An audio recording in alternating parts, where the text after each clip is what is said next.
Good afternoon everyone. Now I am going to discuss about renal assessment of renal.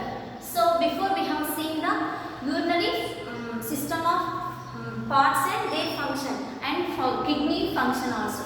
So now I am going to deal with this assessment of renal. How we will assess? Okay, those things I will explain now. So first in assessment, urinary function are assessed in conjunction with an examination of gastrointestinal and reproductive system.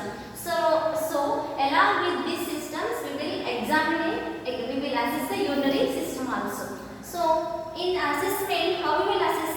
First in assessment, we will see two types: subjective data and objective data. In subjective data, so in patient complains about herself. So suppose if patient complained about anuria, dyspnea, edema, fever, hematuria. So these all those things are patient complaints where it will come in assessment. In assessment, subjective data. Suppose in subjective data, patient complained about anuria. Anuria is nothing but here anuria means decreasing the urine output. So mostly who is having renal disorders, renal problems, that patient will have the anuria. Anuria is nothing but decreasing the urine output. Next, dyspnea. If patient who is suffering with renal disorder, compulsory they will have the dyspnea also. It is nothing but difficult in breathing pattern. Dyspnea means difficulty in breathing pattern. Next, edema. Edema is swelling. So they will get swelling in foot, in hands. So next thing, fever. Automatically fever also will present. Next, hematuria. When they are passing the urine, automatically blood also will come along with the urine. So that is the hematuria. Next, in subjective data, what are the complaints? Anuria, dyspnea, edema, fever, hematuria, and two more are there. Polyuria. Polyuria is nothing but excessive of urine. So mostly polyuria we can see in diabetic patients. They will have excessive of urine and frequently they will go to the urine. So who is having renal disorder and along with diabetics, they will have the polyuria also. So again, weight gain, and mostly we can see this weight gain in diabetic patient also, and as well as dialysis patient, CKD patient who is having renal disorders.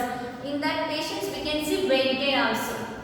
So these things are complaints where we can see these complaints in subjective data. How we will find out this subjective data in assessment? Through assessment we will see subjective and objective. In subjective, patient can tell about herself these complaints. So after telling these all complaints, we will tell.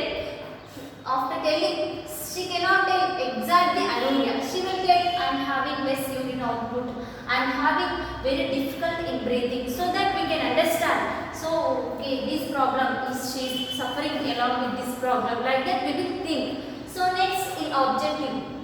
So according to these complaints, we will see in objective. In objective, it's nothing but we will observe the patient. We have to examine the patient. To examine the patient, there are few systems are there. General assessment, next integumentary system, next cardiovascular system assessment, respiratory assessment, abdomen, male genitalia, female genitalia.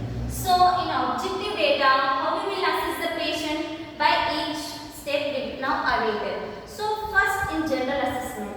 In general assessment, generally when the patient comes to hospital, by seeing the patient, first when patient enters into the hospital, as a nurse, the nurse has to check the vitals of the patient. So vitals mean vital signs, what it includes: temperature, pulse, respiration, next BP, and fifth vital sign is there, that is pain. So after checking these vitals, temperature we can see by thermometer, pulse through pulse oximeter, BP by BP apparatus, and next pain. Pain, how we will see? If suppose patient is telling herself, I am having like burning sensation, so like that they will tell. But by seeing facial expression, we have to identify as a nurse by facial expressions. As a being a nurse, she has to identify the which type of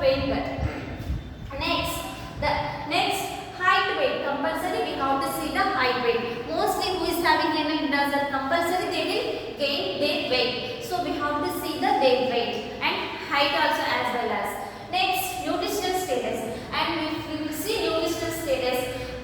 What type of food they are taking.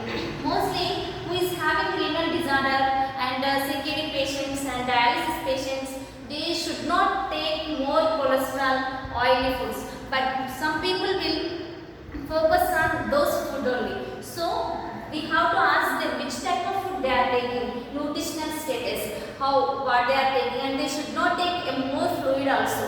There is a limit per day, this much liter only they have to take. So that is depend on doctor advice they have to take. So we have to ask the nutritional status of the patient. Next, integumentary system.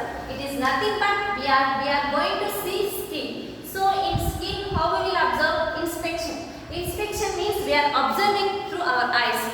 So in integumentary system, we will see the patient's skin color. How is the color of the skin? So we will pinch and we will see. So whether it is okay or not. Next, moisturization. Whether it is moisture or dry. So mostly for CKD patient, the skin never moisture. So those things we can see in integumentary system, that too by inspection. Okay, that is the integumentary system. Next, cardiovascular system. In cardiovascular assessment, how we will see cardiovascular assessment means regarding heart. It is nothing but we will see in cardiovascular assessment inspection, same inspection. Inspection means we have to observe with through our eyes. And next, palpation. We have to palpate. So next, auscultation. These three things are consist in cardiovascular system. Mostly, assessment indicates that assessment involves inspection, palpation, auscultation. So in each system, we can see these three things. So in cardiovascular assessment, in inspection, we will see the pulsation of the patient. So how is this pulsation? So pulsation is very high or low, we will see in cardiovascular system, that too through inspection. Next, palpation. Palpation is nothing but we will palpate the patient condition. So by palpating the patient, the apical pulse we will find out. So apical pulse rate, how much it is? More than 100, 120, 150. If it is abnormal, if it normal or abnormal, we will see by palpating the patient. That too by apical pulse we will find out the pulse rate. Next, auscultation. In auscultation, we can see S1, S2 sounds. In S1, S2 sounds, in S1 we will see the pulse rate of the patient. Next, S2 heart sounds, whether it is normal or abnormal. So, in cardiovascular system, we can observe these many things. By inspection, we can see the breathing pattern, and by palpation, we can see the apical pulse. By auscultation, how you will see? By using stethoscope. So, palpation by using our hands. Inspection by observing with eyes. So, these things, with these things we can observe what is abnormal and what is normal from the patient. So, now I discussed three things: general assessment, integumentary assessment, cardiovascular assessment. In general, we can see vitals, nutritional, height, weight. Okay. Next to vital signs. In integumentary, we will see skin color, whether it is moisture or dry, whatever. Next, in cardiovascular, three things same: inspection, palpation, auscultation. So, in inspection, how you will see the pulsation. In palpation, how you will palpate the apical pulse. In auscultation, how you will see the S1, S2 sounds through which one you will use for you to get S1, S2 sounds through stethoscope you will see. Next, respiratory assessment. In respiratory assessment, same thing. Inspection, palpation, auscultation, these three things are there. So, in palpation, in inspection, respiratory system, same thing. We will see the breathing pattern. Who is having heavy breathing? We can see their breathing pattern. How they are taking breathing. Heavy or very low now. So, next thing, in palpation. In palpation, we will palpate the patient. So, by palpating that, we can identify any tenderness. Any tenderness is present or not. Any mass is present or not. we can identify by palpating the patient. Next, auscultation. In auscultation, again we can listen the breathing sounds, how the patient breathing sounds, how long it is coming, or how much duration it is taking. Okay, that thing we can identify. Next, abdomen. In abdomen,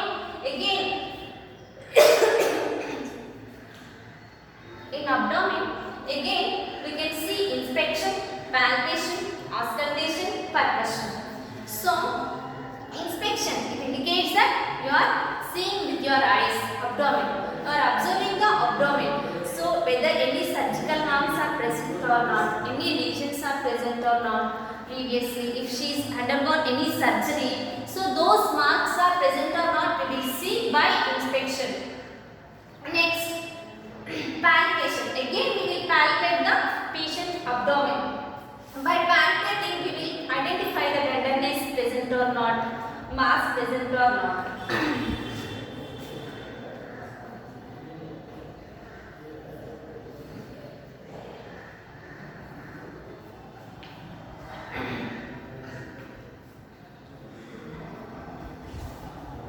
Next, auscultation.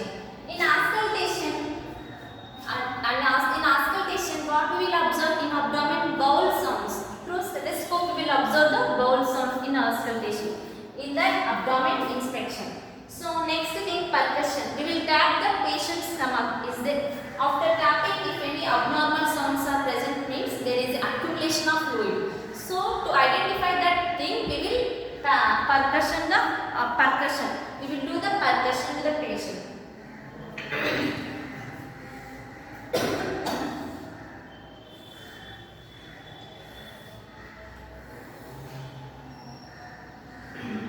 Next, male genitalia. So in male genitalia, what we will observe? Here we can see inspection and palpating. These two we can see. So we will see any discharge is present or not. Next, we will see any mass present or not. We can see any swelling is present or not. That we can see in male genitalia. Next, in female genitalia. In female genitalia,